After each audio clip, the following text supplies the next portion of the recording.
Olá, sejam bem-vindos a mais um encontro do Paralelas, dessa vez do lado B de Alfred Hitchcock. Considerado o mestre do suspense, Alfred Hitchcock sempre foi a principal referência do gênero e, desde então, vem sendo inspiração para cineastas das gerações que o sucederam.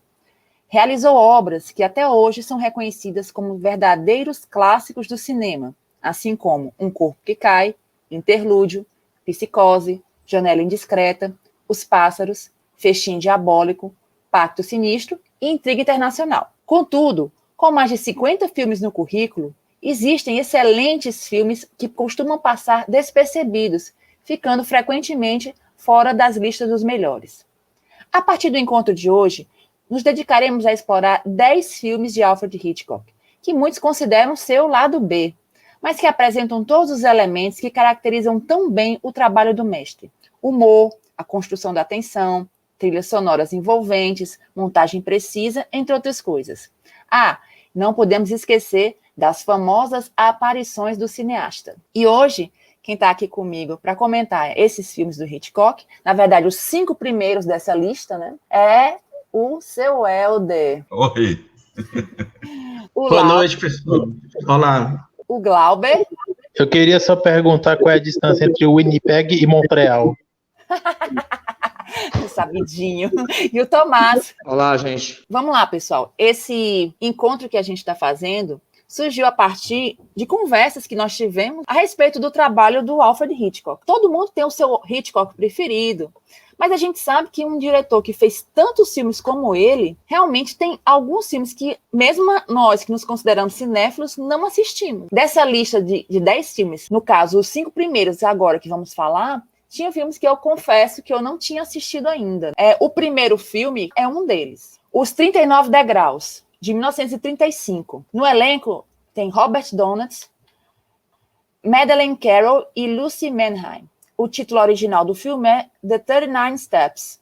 Richard Hannay é um canadense que está de férias na Inglaterra e se envolve em uma trama de espionagem a partir do momento em que ajuda uma mulher misteriosa. Ele passa a ser perseguido e, a caminho da Escócia, acaba conhecendo Pamela, que o ajuda a resolver o mistério dos 39 degraus. Os 39 degraus, eu estava falando aqui, eu assisti a primeira vez a versão de 1976, era um filme colorido, que eu nem gostei muito, certo? E esqueci de ir atrás até o do Hitchcock, que era com aquele Robert Powell, que fez até o papel do Gustav Mahler no filme do Ken Russell, e outras pessoas conhecidas. Mas é um filme que tem muita ação. Mas eu achei que dificilmente eu ia assistir um filme antigo, porque a primeira participação do Hitchcock no cinema, ele nasceu praticamente na virada do século, depois entrou a Primeira Guerra Mundial, depois os 10 anos entre a fase britânica sonora, foi que ele produziu esses filmes. Todos os filmes antes, de 29, eram filmes mudos. Então, não dá para te encaixar muito tempo e tinha muita criatividade, e hoje a gente sabe, estudando, né, que ele viajou muito para a Alemanha e aprendeu muito sobre o cinema alemão e sobre o cinema russo. E aprendeu a fazer tudo, ele é uma espécie de factotum, tudo ele fazia do estúdio, né? Um homem de 1000 instrumentos. Ele foi assim, começando. Então, o primeiro filme dele falado foi Blackmail, que o nome é... Chantagem e Confissão. O título nacional desse filme é Chantagem e Confissão. Isso, exatamente. Então, a partir daí, tem a fase, que a gente chama aqui, a fase do cinema sonoro inglês, que era todo branco e preto. Nessa seleção, 39 degraus se destacou bastante. Ele passou a ser o filme mais considerado, mas ele tinha vizinhos muito bons, como A Dama Oculta, que nós vamos ver no próximo programa, né? A Estalagem Maldita, baseado no livro da Daphne du Maurier, né? Que não foi tão bom o filme, foi o último filme dessa fase, mas logo em seguida ele fez o filme seguinte foi o americano, né? Que é a Rebecca, que é da mesma escritora. E lá no fim da carreira dele, ele usou a mesma escritora para fazer Os Pássaros. Então a Daphne du Maurier, que era uma escritora do século XX, né, foi muito influente, embora ele fosse muito livre para mudar. mas ele tinha um vínculo muito grande com a literatura inglesa. Então, esses primeiros filmes, muito marcante o comportamento do inglês. O que estranha também um pouco é que ele parece que não gostava muito de filme de guerra. Eu estive olhando a relação, como, por exemplo, do Eric Maria Remarque, aquele Nada de Novo no Front. Ele não tem um filme, nem uma cena de guerra mesmo, assim, das trincheiras. Então, geralmente, era Guerra Fria, era suspense, e Náufrago, que foi o Barco e Novo Destino, né? Que tinha muito ataque, o navio chegava, era torpedeado pelo submarino, chegava muito náufrago na Inglaterra. O 39 Degraus foi um livro de muito sucesso. Ele pegou o livro e fez como ele gosta de fazer, ele mudou um bocado de coisa. Mas o sentido de ação, de thriller, o lado cômico ele fez de uma maneira que ele mudou tudo botando uma personagem, que era a Madeleine Carroll, a loura que aparece no filme, que fica algemada com o ator principal. Então ele ali fez uma série de episódios que mal termina um, você está pegando o outro. Foi um filme de sucesso e despertou a atenção dos americanos. Por isso que logo em seguida, na decorrência disso, de 35 para 39, os americanos já estavam levando ele para os Estados Unidos para fazer o Rebecca e outros contratos. Mas o 39 Degraus, apesar de não ser um filme de guerra, porque também não foi na época da ascensão do nazismo, mas todos os filmes que rodaram em função disso não tem cena explícita de guerra. Então é um filme de perseguição, de trem, de vários episódios muito interessantes, muita criatividade. E hoje eu assisti, quer dizer, depois de muito tempo me interessei, deixei o moderno de lado e achei ele fascinante. Achei ele fascinante, claro, com muita limitação, né? Muito coisa do teatro inglês, muita cena de teatro, como o inglês gosta, né? Aquela linguagem parada do teatro, né? E aquele humor, aquele negócio. Mas é um filme muito bom de assistir, é leve, é alegre, e foi onde ele introduziu pela primeira vez, ainda me corrija se estiver errado, o MacGuff, né? Foi o primeiro filme que ele usou. Foi marcado por isso, né? O 39 Degraus. Então, é um filme tipicamente inglês, de ação, né, mas que serviu para consolidar a fama dele. Com a Dama Oculta, que vai se somar com ele, né, esses 4 últimos filmes, Dama Oculta, Estalagem Maldita, que foi o mais fraco, talvez, Agente Secreto e Sabotagem, consolidou a fama dele para frente. Então, despertou o interesse dele o cinema americano se interessou por ele, porque ele também não tinha esse cartaz todo, não, né?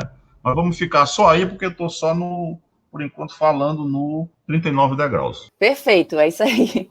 Os 39 Degraus me surpreendeu bastante, porque eu imaginava que a gente fosse ver um filme com um ritmo mais lento, e eu achei o ritmo posso até dizer, frenético para um filme dessa década, não é assim?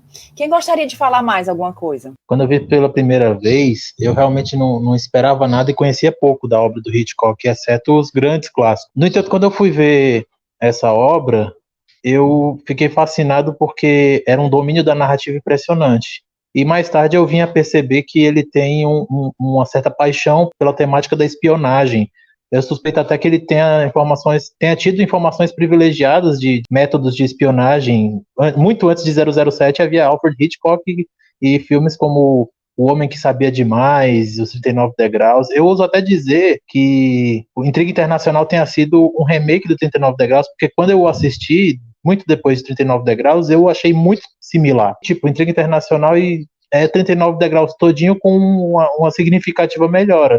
Até poderia ter sido um remake oficial, porém ele fez algumas alterações tão drásticas que não dá para dizer que é o mesmo filme. Que nem aquela cena do avião, por exemplo, que é fantástica em Intriga Internacional. E são 2 filmes que funcionam por si sós e com suas determinadas épocas e de fato mostra que o Hitch tinha noção de o que o público esperava e qual era a demanda dos estúdios, porque ele teve, obviamente, todo esse contato com o cinema europeu. Foi antes da época do David Selznick, que ele fazia filmes com o David Selznick. Mas, tipo, na época de 39 Degraus, ele já fazia filmes com essa tensão, esse mistério do tipo, eu quero mostrar que alguma coisa muito crítica vai acontecer, mas o protagonista não vai poder dizer nada às autoridades, porque é algo altamente confidencial. Esse fascínio pelo suspense, pela informação manipulada, é algo já nítido, já das primeiras grandes obras, e realmente ele já te envolve logo na primeira cena com o sujeito que guarda as informações na cabeça, tem um QI, deve ter um QI altíssimo para poder guardar aquilo tudo e ter uma mente de enciclopédia, algo que não serviria de nada hoje, porque basicamente qualquer um pode googlar e dizer que a informação é aquela. Muito legal essa tua associação desse filme com o Intriga Internacional. Pensando bem, tem tendo a razão mesmo. É o primeiro filme, né, Aida, em que a gente já vê uma temática recorrente, que é essa do homem comum, que é jogado, de repente, numa trama, né, em que ele tem que escapar, ele não compreende direito, ele é completamente inocente, mas ao mesmo tempo está sendo perseguido. Tem outros filmes que vão por aí também, né, e muito antes de outros filmes em que há fugitivos algemados também, né? Me parece que o Hitchcock foi muito feliz, né, na construção de toda essa parte da narrativa, né? Eu acho que os atores dão muito conta do recado, e o filme todo como você falou, um ritmo muito ágil, né? A gente não fica entediado em nenhum momento. Ele realmente, como entretenimento, ele funciona muito bem, além de captar, eu acredito que o clima, né, daquela época, um pouco antes da guerra, né, mas quando já se acumulavam as tensões, né? Então imagino que esse tema de espionagem e uma informação importantíssima que tem que ser tirada do país, e isso tem que ser impedido, isso aí reflete muito bem a paranoia do período anterior, né, à Segunda Guerra, quando, na verdade, né, o MacGuffin, como disse o senhor Helder, né, os 39 degraus, a gente não sabe o que são os 39 degraus, essa organização misteriosa, mas a informação em si, que estava sendo contrabandeada, é um motor que vai fazer um avião ser silencioso e tudo, quer dizer, exatamente se encaixa aí nessa parte de espionagem mesmo, bélica. O Hitchcock já tinha vários filmes, né, no currículo quando fez isso, já vinha de muitos filmes, mas embora a gente veja já o domínio da técnica por parte dele, mas ainda está se desenvolvendo, né, ele está construindo ainda o grande cineasta que ele vai se tornar. Lembrar também o seguinte, em 35, quando o filme foi feito, o nazismo estava no auge, né? 33 já tinha havido o avanço, e tinha uma paranoia muito grande de que a Alemanha ia invadir a Inglaterra, né? Já tinha uma paranoia muito grande. E o autor do livro, que é Johnny Buchan, que foi mais ou menos na época da Primeira Guerra, ele era um estadista e trabalhava com negócio de serviço secreto. O fundamento do livro é exatamente o que o Hitchcock fez, foi dar um toque de humor e botou aquela loura, o negócio da algema, e fez aqueles troços todos, e tornou um filme divertido e com um ritmo frenético, né? Dizem que a história da algema, eu li no livro do Spoto, ele bolou um jeito de fingir que tinha perdido a algema para forçar a atriz a ficar muito tempo presa na algema. Ele era um pouco sádico. A parte de segredo, aí logo em seguida, Sabotagem e o Agente Secreto é baseado primeiro no livro do Joseph Conrad, né, que era aquele do Coração das Selvas, e do Somerset Maugham também, que é uma novela, o Agente Secreto. Então, esse tema foi tudo junto, 39 degraus, tá? O único que ele recuou um pouco para o passado foi Estalagem Maldita, que ele também mudou totalmente. O personagem do Charlie Laughton não existe na história. Ele botou a fama do ator, porque ele era um ator que roubava tudo. Chegava... É como também um homem que sabia demais. Não tem o charme, o encanto da segunda versão, mas botaram aquele Peter Lorre que ele rouba o filme. Como bandido, ele rouba o filme, né? Mas era muito limitado. A gente vê que ele se encantou quando foi para Hollywood e viu o recurso que tinha. Por isso que ele refez o homem que sabia demais. Então tá, 39 degraus, recomendadíssimo. Assistam esse filme. E vamos para o próximo. Suspeita, de 1941. No elenco, Cary Grant, Joan Fontaine e Cedric Hardwicke. O título original é Suspicion. Lina McLeodlaw se apaixona pelo playboy Johnny Asgard e acaba se casando sem conhecê-lo muito bem. Logo após a lua de mel, Lina começa a observar a verdadeira personalidade de Johnny e passa a desconfiar que o marido pode ser um assassino e que ela seria a sua próxima vítima. Esse aí foi um que eu já tinha visto, revi agora para esse nosso encontro. Esse filme foi feito logo depois do sucesso de Rebecca, não é assim? Exatamente. Inclusive a atriz, né? Ela subiu de... foi um sucesso. Ela ganhou... o Rebecca ganhou o Oscar de melhor filme, mas o diretor não teve nada, né? Aliás, ele nunca ganhou nem um Oscar, a não ser de o conjunto da obra, né? E no segundo filme, que é o Suspicion, quem ganhou o Oscar de melhor atriz foi a Joan Fontaine, né? Quer dizer, ela estava tão junto, emendou. Para ela ela foi extremamente feliz. E eu acho que o Cary Grant foi dentro do possível, foi muito bom. Agora você vê que um filme tem aquele padrão americano, aquela coisa, mas quase todo mundo do filme é inglês. Os personagens todos são ingleses, né? Inclusive, ele comenta isso, né? Que é um filme em inglês feito nos Estados Unidos. Exatamente. Simulando que está lá, filmado no litoral americano aí, que eu agora não estou lembrando o nome, Santa Rosa, não sei, mas o comportamento, o padrão do pessoal, todos aqueles atores, todos são ingleses, né? Aquele bobinho que aparece não quer fazer gaiatice, ele também é da Rebecca, também é o bobinho da Rebecca também, né? Dá certinho aqueles atores. Bom, eu acho que foi tudo perfeito. O final é que enganchou. Mas não tinha outro jeito. Aquele negócio, o produtor é ele, o filme é dele, mas eu achei principalmente ela. Agora, como já foi dito aqui, tem uns comportamentos dele que é meio sei lá, não bate muito com o estilo dele, não. Porque ele faz, o resto ele faz muito bem. A gente está falando de um filme que teve muito ainda o peso da mão do produtor, assim como Rebecca, né? E esse filme ele vai desenvolvendo de um jeito e no final um pouquinho frustrante. Eu devo dizer que foi um dos filmes que eu mais gostei, assim, dessa leva que a gente assistiu agora, sabe? Não tinha visto ainda, mas já sabia, já conhecia algumas cenas que são muito famosas, né?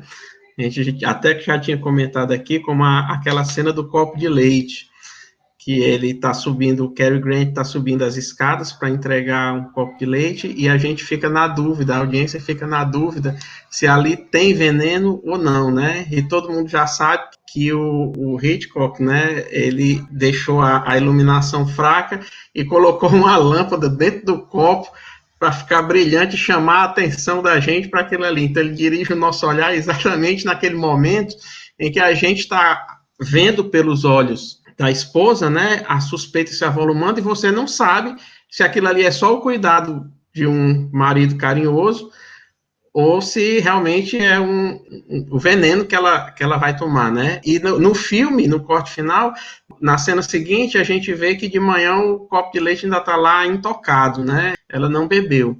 Isso na versão final que foi para o cinema, né? Eu li que não foram só duas alternativas de final, na verdade haviam várias. Aqui a final prevaleceu, né? Segundo consta, foi realmente uma imposição do produtor a contragosto do Hitchcock, que preferia que ele fosse, o Cary Grant fosse culpado realmente, né? Mas aí tinha toda aquela questão do galã, do astro, que não podia ser o criminoso, né? Mas eu acho que ele está muito bem, aliás, todos os atores estão muito bem nesse filme. Ele compõe aquele tipo que é o famoso 171, né? É o famoso é um sujeito que não gosta de trabalhar, mas gosta de viver bem, né? Desde o início da primeira cena a gente já percebe isso, quando ele está na primeira classe com um bilhete de terceira, e ela acaba pagando para ele, e ele dá um jeito e fica por ali, e ali já começa o fascínio dela. A gente percebe depois que ela até recortou o jornal, a foto do jornal em que ela aparece para guardar. E mais na frente tem o interesse dele por ela também, né?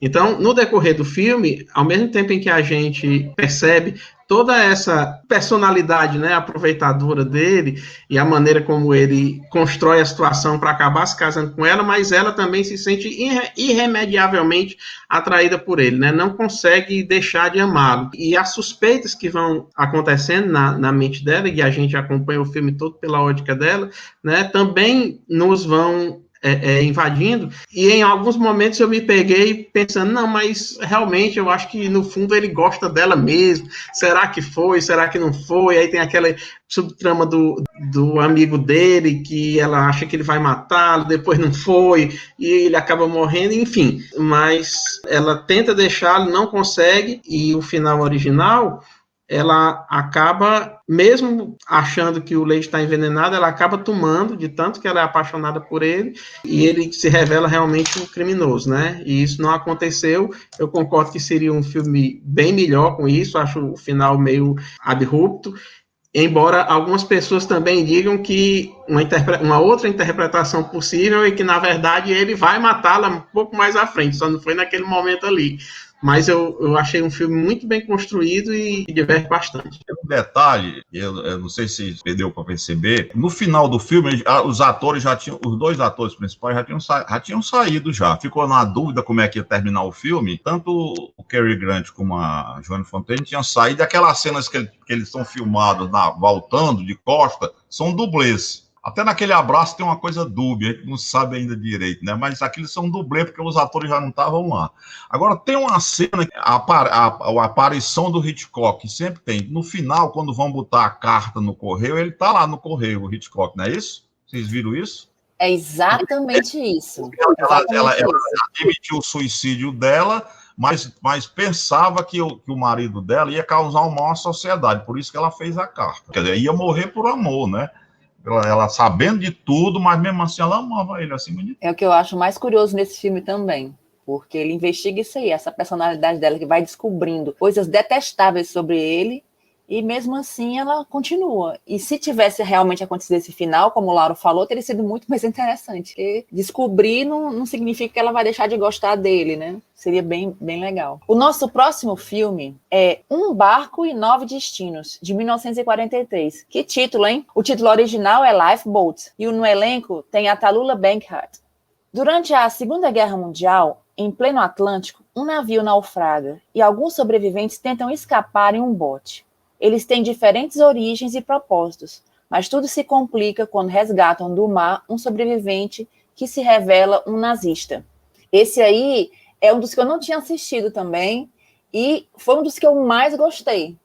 Me surpreendeu esse filme, o domínio da técnica desse homem, como ele conseguiu filmar aquilo ali, daquele jeito, né? E os próprios personagens, o desenvolvimento dos personagens, são personagens encantadores que você termina o filme e fica se lembrando ainda de determinados personagens. Esse filme realmente é notável.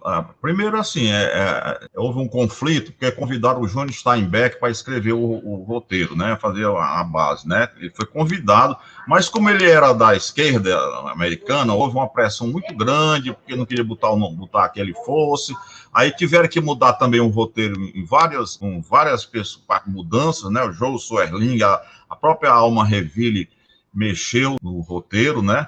Mas o filme é fascinante porque começa pela personagem que se destaca logo de cara na história, é a Tallulah Bankhead, porque ela era uma mulher, uma jornalista ou escritora, com a roupa impecável, que está num barco de salva-vida, né? Com aquela meia de seda, com uma câmera de escrever, uma máquina de escrever, uma câmera de filmar, um negócio totalmente surrealista, uma pessoa fútil, antipática, e depois, no decorrer da história, ela vai se revelando uma outra coisa. Como também o outro personagem que é marcante no filme é o alemão, que foi resgatado, aí com ele sabia navegar, era o único marujo mesmo que sabia navegar, né? Aceitaram que fizesse, e ele fez as malandragens dele, né? Agora, o que eu achei mais fascinante é que o Hitchcock não quis fazer nada externo, a não ser a cena de back projection.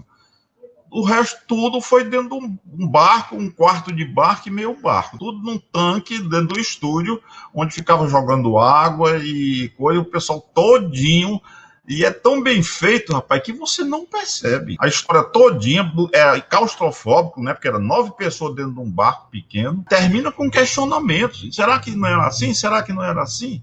eu achei também um dos melhores filmes dele. Eu assisti inclusive em Blu-ray, assisti já em várias versões. Hoje ele é cultuado, ele já é um filme cult, né? Os estudiosos do Hitchcock têm sempre questão para fazer. E também, curiosamente, só não tem nada a ver, mas eu vou falar por uma coincidência, eu estava assistindo aquele filme da Prime Video chamado, não sei se vocês viram, The Beginning of Everything, eu acho, que é a história da Zelda Fitzgerald, a mulher do escritor Scott Fitzgerald. E no filme tem a personagem Tallulah Bankhead, porque ela era uma mulher libertária, ela não obedecia a nada, ela era uma pessoa totalmente dentro daquele espírito da geração perdida. Ela era uma pessoa que marcava em tudo, não foi só no filme, não. Porque o Hitchcock se dava muito bem com ela, e ela fazia escândalo de todo jeito, porque ela nesses banhos, ela ficou doente, aí depois ela começou a fazer o filme sem calcinha, aí causou o maior problema, teve até a gente de fora que veio reclamar, que ele disse, eu não tenho nada a ver com isso, que eu não sou maquiador, nem cabeleireiro, né? O Hitchcock, né? Porque eles eram assim, antípodas, mas eles se admiravam. Mas ela termina do filme de um jeito tão bem que eu achei mais simpática ainda. Mas o filme é maravilhoso. Música só tem no começo do filme, eu gosto muito de ver a parte de música. Até um compositor americano que deu o nome Friedenhoff, Hugo Friedenhoff, ele só fez a cena inicial do navio afundando, musicou, e a do letreiro. Não tem música de jeito nenhum no filme, a não ser a música diegética, né, que é o alemão cantando uns leads lá, quando tá remando, né? Cantando em alemão, pronto, só isso. Mas não precisava de música no filme, não precisava. Até isso ele fez, eu acho fascinante. As tomadas, eu me lembrei muito do filme Dunkerque, que eu vi o diretor fazendo o make-off lá no filme, o pessoal com a câmera IMAX, que é imensa, botar dentro de um barco, que ele queria que balançasse mesmo e visse a onda. Ali não, o barco era parado, a projeção é que mexia. Quer dizer, mas dá uma sensação realista, os diálogos. Tem um comunista, tem um capitalista, tem um prático, tem aquela mulher que chega com uma criança morta, tem aquela outra que era enfermeira. Olha, o leque de personagens não podia ter sido melhor.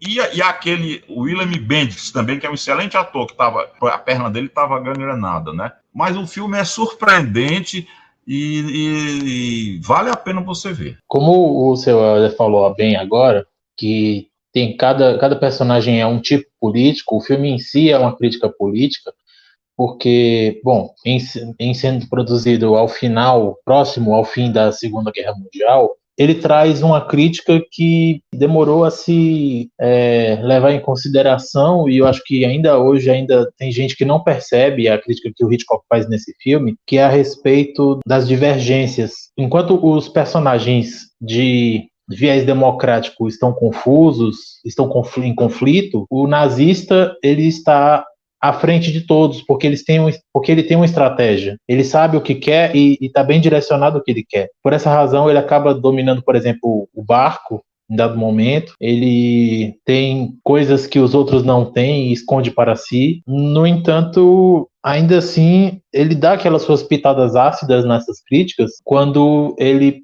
por exemplo, bota dois personagens completamente antagônicos se relacionando, quando ele mostra o nazista cometendo um erro ao subestimar seus colegas de bote e, ao mesmo tempo, rivais. Ele traz todo um panorama do que o mundo estava passando naquela época, e que foi muito bem elaborado por ser em menor escala. Ele foi extremamente criativo em adaptar essa escala para trazer a crítica e para também se incluir no filme. Afinal, ele já era famoso em fazer suas pequenas e famosas aparições, e aí ficava aquela coisa, como colocar Alfred Hitchcock num bote com apenas 9 pessoas sobreviventes do naufrágio. E aí tem aquele momento fascinante dele aparecendo na propaganda de jornal, com a pílula milagrosa para emagrecer. É uma das aparições mais incríveis dele, com certeza. Não, sobre isso aí que o Glauber falou, né, sobre a pílula para emagrecer, diz a lenda que o pessoal escrevia perguntando por esse remédio que tinha funcionado, que é um remédio fictício, né, o anúncio. Esse filme é um produto também da época, né, foi no auge do conflito armado, né, que saiu em 44, né? E na época consta que incomodou muito a sociedade um suposto retrato benevolente do alemão, que o Hitchcock teve até que dizer, não, peraí, cara, ele é o vilão, mas é um vilão inteligente, é um cara organizado, e é exatamente isso que você falou, Glauber. Enquanto havia a desunião dos outros integrantes, o alemão que tem um plano, né, e ele diz isso mais à frente, ó, você tem que ter um plano, e ele passa de prisioneiro de guerra a comandante de todos aqueles ali. Então, naquele momento, e que me parece bem emblemático, quando eles se unem todos para atacá-lo e derrotá-lo. E o filme foi feito exatamente para levantar questões morais também. Durante todo o desenrolar, tem esses questionamentos. Primeiro, o que é que a gente faz com ele? A gente mata, a gente deixa prisioneiro, ele é isso, é aquilo e tal. E no final, ainda deixa em aberto, quando chega aquele outro prisioneiro lá, e não, peraí, mas aqui é diferente, você esqueceu o que aconteceu com o outro alemão, não, mas é diferente, esse está ferido, é uma criança, olha aí, é uma criança com uma arma e todo, e no final, e aí, o que é que a gente faz? E ele, embora ele sugira, né, ele diz, pergunte o pessoal que morreu, né, mas ele lança essa dúvida aí. É uma tentativa, me parece, de acordar o espírito da audiência. É o pessoal balança mesmo, né? Então não é o puro entretenimento, embora seja um filme magnífico em termos técnicos, em termos de desenvolvimento, como o senhor Helder falou aí. Puxa vida, as cenas dos navios me parecem muito bem feitas. A gente sabe que aquilo ali é um estúdio, a gente sabe que ali é um tanque, uma coisa assim, mas está muito bem construído, muito bem feito, sabe? Muitas décadas antes do James Cameron, né? Mas eu achei extremamente convincente. Os personagens têm um desenvolvimento, então acho que foi mais um trunfo aí, mais um acerto do mestre. A crítica foi piedosa com o filme, muito crítico famoso lá nos Estados Unidos, deu 10 dias de prazo para o filme sair do cinema, por causa dessa coisa de elogio ao nazismo, né? Foi acusado que houve uma pressão muito grande, mas do ponto de vista da plateia e dos estudiosos, ele só fez crescer com o tempo. E como eu falei, o Hitchcock não gostava de fazer filme de guerra. Ele fazia um filme que era uma consequência de uma guerra, um naufrágio. Mas aquele negócio de muita gente, aquele negócio de sair bombardeando, ele nunca fascinou ele. E ele fascinava as pessoas, era um pequeno grupo. Ele nunca ia fazer um filme como, por exemplo, Nada de Novo no Front, né? Que era um filme muito bom, aquele pessoal correndo dentro do mar, dentro das trincheiras, das arame farpado. Ele nunca faria um filme. Pode olhar para o filme dele, tudo é assim. Isso é uma consequência da guerra, que é que pode acontecer. E questionamento do comportamento humano. Não tinha nada a ver com esse negócio dessa política, essa coisa baixa. O pessoal também não curtiu o filme direito, né? Eu achei muita audácia dele fazer um filme, aquele negócio. Ele detestava a cena externa. Ele inventava para ser feito, era preguiçoso. Ele queria fazer dentro do estúdio. Se não fosse, não tinha graça para ele. Desses 5 filmes que a gente selecionou, eu posso dizer que esse foi o que eu mais gostei. De verdade. É um filme que a gente recomenda que vocês assistam. O próximo filme é O Terceiro Tiro, de 1955, com John Forsythe e a estreia da Shirley MacLaine. O título original é The Trouble with Harry. Em uma pequena cidade dos Estados Unidos, um corpo é encontrado na floresta e vários moradores acreditam estar relacionados com sua morte. O curioso é que ninguém se sente culpado e o cadáver de Harry fica aparecendo e desaparecendo inesperadamente. Esse é, talvez, dessa lista com certeza, mas da filmografia é o mais cômico das obras do Hitchcock, porque enquanto a maioria dos filmes busca aquele clima mais tenso, mais tenebroso, esse pelo menos tem um tom mais leve. Ele, apesar de ser um tom macabro, ainda é um filme mais leve em comparação com outros, porque ele traz uma situação de um humor extremamente mórbido e, ao mesmo tempo, plausível. É uma história que você se pega pensando, poxa, o que eu faria numa situação dessas? E também levando os outros detalhes e tudo mais. Claro, com toda a classe que o Alfred tinha ao fazer seus filmes, com uma certa elegância, até mesmo para mostrar um cadáver ele é elegante. Tem o seu charme, ele tem o contraste muito bem dominado. E não me surpreende o porquê que tenha sido o filme que impulsionou a carreira de Shirley MacLaine.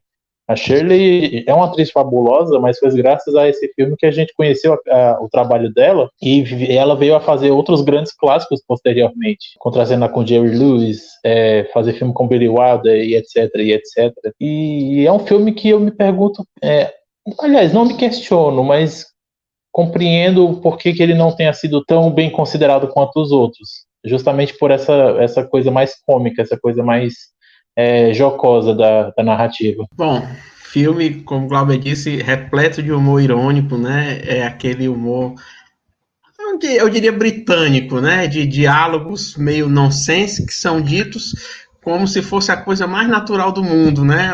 A mulher chega e tem um morto lá, um cadáver lá, e aí, esse cara aí que morreu, como é? Não, eu atirei, mas enfim, eu achei muito divertido. A trilha sonora também é muito, muito bonitinha, né? Desde o começo, daqueles desenhos dos créditos. Não, parece muito mais uma comédia de erros, né? Alguma coisa assim, até romântica às vezes, do que propriamente um filme de crime, né? Um suspense.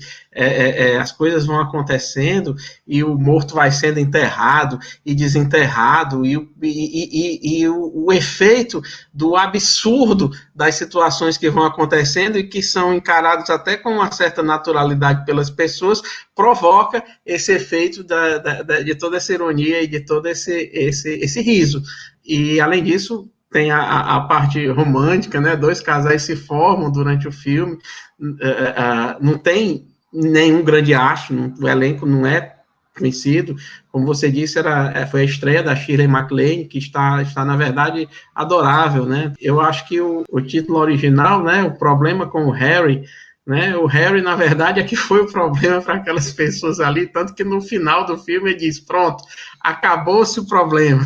Então eu acho que é um filme assim que é um pouco diferente do que a gente está acostumado com o Hitchcock, né? Mas a fotografia é muito bonita, aquelas árvores da Nova Inglaterra, embora uma grande parte tenha sido também filmada internamente, mas o desenvolvimento do filme é muito, muito interessante também. Eu acho que talvez seja um dos filmes mais divertidos nesse sentido assim do Hitchcock. O problema com Harry é um filme macabro, mas não tem crime, né? Então, o crime não interessa. Pouco interessava o que ele ia fazer com o cadáver, né? Aquele negócio, ninguém levar a sério. Foi realmente um fino humor, eu acho que é coisa de inglês mesmo. Eu acho que foi pelo prazer do Hitchcock fazer um filme como ele queria, do jeito que ele queria.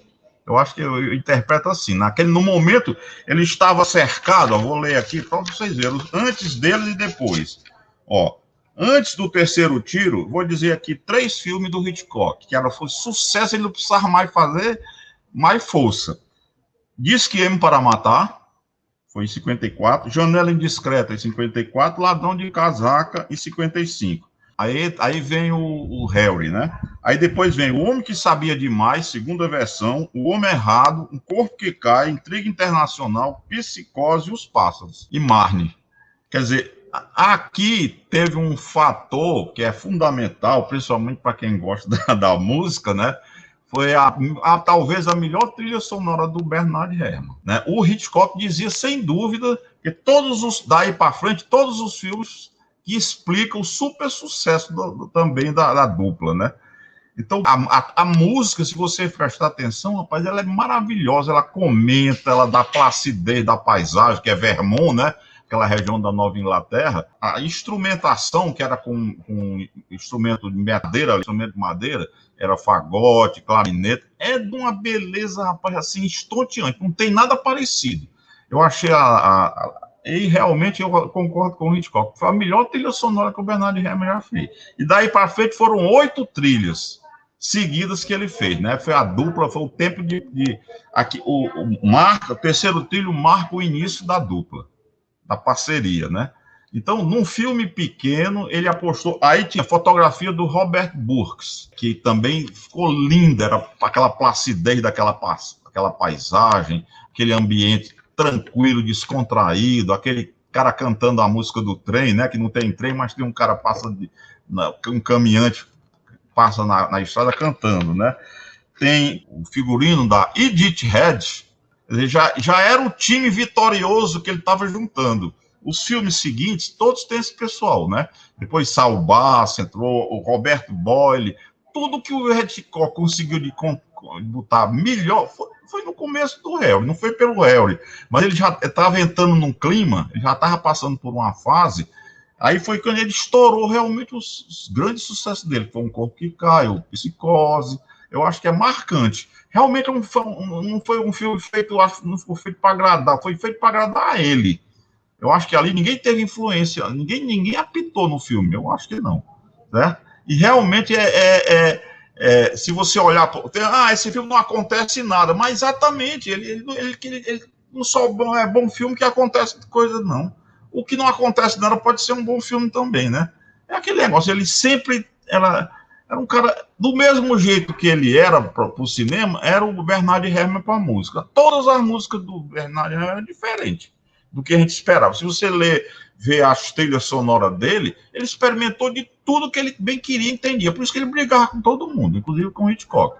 Depois do Marne, eles brigaram porque a trilha sonora seguinte, pressão comercial, queriam tiraram, né? A cortina rasgada, tiraram a trilha sonora. Né? Aí, a partir daí, foi que houve o declínio dos dois. Estava na fase... E começou a acontecer coisa ruim na vida dele, bebida, etc.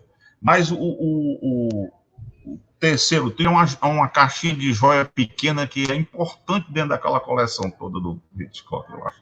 E é um filme de bom humor, de aquela coisa de humor inglês, né? Não é não é humor americano de jeito nenhum ali. E a Shirley MacLaine fez muito bem. 5 anos depois, ela fez esse Mil Apartamentos Falados.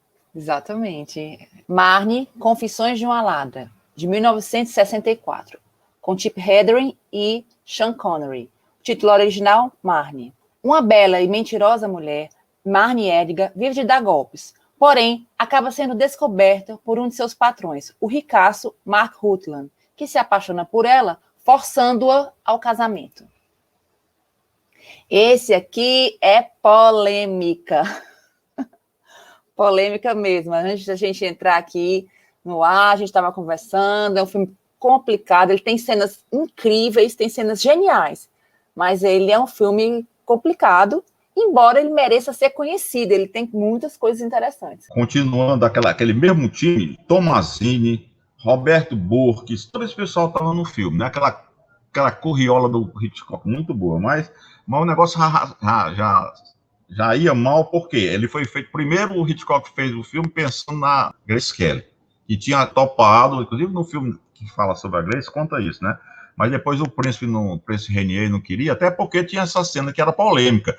Aí contrataram uma mulher, porque a maioria do pessoal não queria fazer. Os mais antigos com aquele agora, Stefano, que eu estou lembrando o nome dele, ele tentou convencer o Hitchcock a não botar aquela cena, né? Ele queria botar e contratou uma mulher que entrou com esse cacife de fazer, igual o ministro aí do homem, o ministro da saúde, né?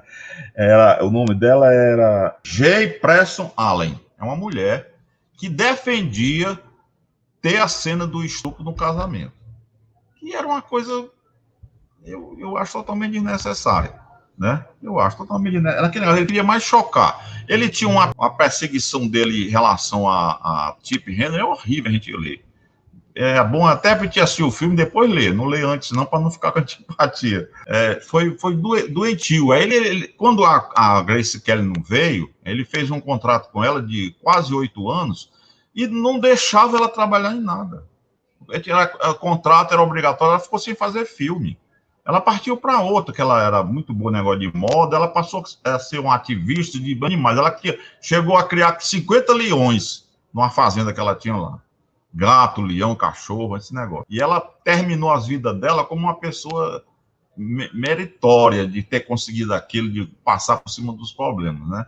E ela tinha capacidade, eu achava uma boa atriz, né? Então, era mais uma questão de desarranjo interno, de que as coisas não iam bem. O filme não podia sair bem. Mas tem muita cena, como a Aida disse, tem muitas cenas que são maravilhosas. A trilha sonora eu acho irretocável, né?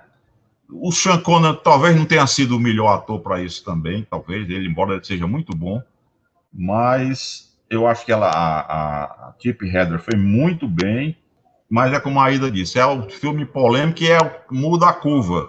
Vinha num patamar de sucesso, ela embiocou, daí para frente foi o declínio. Daí para frente, os 4 filmes do Hitchcock foram um declínio, até 76, né? A Cortina Rasgada, o Topázio, Frenesi, que eu gosto mais, e o Trama Macabra. Eles não fizeram mais sucesso de jeito nenhum. Eu acho que ter uma cena de estupro conjugal não está errado, porque infelizmente isso acontece. A questão é a forma como isso aí é tratada no filme. Eu sinto que tenta romantizar um pouco a relação depois daquilo. E isso, assim, eu acho que mesmo para os olhos da época não é legal, né? Agora, assim, a gente estava conversando antes também, né? Tem uma cena, né, Lauro? Você queria comentar? Tem uma cena que a gente acha, assim, genial nesse filme. Vamos lá. Essa cena em particular, né, é aquela em que a Marnie, ela já está envolvida, na verdade, ela já se envolveu meio com o Mark, né, que é o personagem do Sean Connery, ela já, no início do filme, ela já cometeu aquele furto num outro escritório, que é um escritório de contabilidade que presta serviços para essa outra empresa, que é do Sean Connery, do personagem do Sean Connery, e depois ela vai trabalhar lá, ela dá um jeito de se empregar lá. E aí, ela, naquele modus operandi das falcatruas dela, ela consegue adquirir informação para abrir o cofre e pegar o dinheiro. Ali seria o quê? O ato final daquela passagem dela por aquela empresa, né? Como ela já fez vários outros, né? Já que ela é uma ladra. E nesse momento, né, a gente vê quando ela está sozinha, porque deixou todos os empregados, depois que todos os empregados saíram, e ela está abrindo o cofre lá. E aí, primeiro, o Hitchcock distancia a câmera, de modo que a gente vê não só ela mexendo no cofre, mas a faxineira que chegou e está fazendo a limpeza, embora ela não tenha percebido. Então já começa a construir a tensão aí, porque a gente está vendo, mas a personagem não sabe, e a gente está torcendo por ela, a gente quer que dê certo o lance lá. E aí depois ela vê a faxineira e ela precisa passar por trás dela para chegar até a escada e ir embora. Aí o que é que ela faz? Ela tira o sapato e coloca nos bolsos para ir descalça e a mulher não ouvi-la. E contando que ela não vai se virar, né? Então a gente já está tenso nesse momento aí. E a gente vê que o sapato começa a escorregar e vai cair. Então, chega ao ápice, o Hitchcock estica um pouquinho a cena, que é aquela coisa que ele costumava dizer, né? Que não tem suspense nenhum na explosão. Tem na expectativa da explosão, né? Então, a gente fica esperando, e afinal, torcendo, mas afinal, o sapato cai, faz um barulho, mas, surpreendentemente, a faxineira não percebe, né? E aí, é como se fosse um pequenino Deus Ex Machina, porque a gente percebe na cena seguinte que a faxineira tem problema de audição, né? Então ela a Tippi Hedren, a personagem da Tippi Hedren, consegue realmente escapulir um momento antes que chegue um outro personagem que vai falar com a faxineira e fala bem alto, porque ela realmente não escuta. Então essa cena tem um trabalho de montagem, né, muito bom, e é muito paradigmática, né, de todo o trabalho do Hitchcock. E eu concordo que entre os problemas do filme, né, está essa quase romantização do estupro mesmo dentro de um casamento, né? E ainda mais que a gente sabe que foi um casamento assim praticamente imposto, né? Ele chegou, ó, você casa comigo, eu lhe entrego para a polícia. Ora, bolas.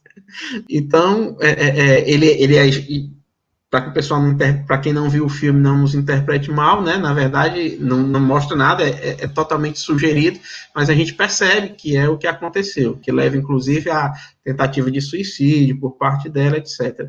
E ao longo do filme, uma coisa que marca muito é a questão psicológica, né? O filme ele traz uma análise muito profunda da psique, embora de uma forma meio forçada, me parece, às vezes, a maneira como acontece. O personagem do Sean Connery o tempo todo analisando, vendo os traumas dela e culmina naquela cena no final em que é exposta a razão do trauma, né? A gente vê em flashback que foi que aconteceu quando ela era criança, e ela chega até a assumir uma voz infantil, né? Como se tivesse realmente se transportado para aquela época ali. Ali me pareceu um pouco, digamos assim, né? Um pouco raso, uma interpretação um pouco meio forçada. Me parece que na novela havia um personagem que foi excluído do filme, que era um psicoterapeuta para quem ela se submeteria a algumas sessões, né? E aí a interação dessas conversas aí foi incorporada aí com o marido também, né? Então ele presencia aquela cena dela se descontrolando na tempestade e em outros momentos do filme também, e é praticamente um Freud, um homem, né? Quer dizer, resolve o problema a imagem que se tem normalmente do que teria sido o Freud, né? Quero dizer. Então, só essa partezinha aí é que é meio problemática, realmente. Ele, em tese, né, é muito curioso isso. A pessoa está lá para resolver o problema, assumir o papel de um terapeuta, quando, na verdade, ele também faz parte do problema, né? Isso aí realmente não dá para engolir muito, não. Pois é o abusador também, né? É a causa da toxicidade do relacionamento. E principalmente, é uma visão também um pouco machista, né? Totalmente machista. No final ela não, eu escolho ficar com você e tal, como se ele fosse realmente o salvador. Veja lá, Lauro, pensa bem. Essa parte até que eu gostei. Entre ser presa e ficar com você, eu vou ficar com você. Eu não sei se foi grande coisa para ele, não. Acho que eu prefiro ficar com você. Eu curti muito. Mas eu acho que é isso mesmo. É um filme que tem essas questões, como nós falamos, mas também tem algumas coisas muito interessantes, assim como a trilha sonora. Ele tem uma trilha sonora incrível, maravilhosa. Então, sim, merece ser conhecido, sim. Essa parte do psicólogo também não gostei do Sean Connery, que ele era um zoologista, né? Um cara que cuidava de animais, aí fica dando aquele jogo de dizer uma coisa, que eu acho aquilo muito forçado. Aí eu fiquei me lembrei também até do Psicose, porque quando ela no final ela fica falando como uma mina, me lembrei da mãe do Norman Bates, né? E botaram um psicólogo para explicar lá no fim do filme, todo mundo criticou, né? Mas nesse filme, eu acho que se a história tinha um psicoterapeuta, eu acho que era mais lógico do que o Sean Connery. Agora, outra coisa que eu não percebi bem, eu quero ver até melhor, é aquela cena do cavalo correndo na esteira que fizeram na cavalgada, na caça que tem, na corrida, que a Tippi Hedren ela vai correndo em cima de um cavalo que está correndo numa esteira e atrás tem a cena do background. Vocês viram aquilo? Prestaram atenção.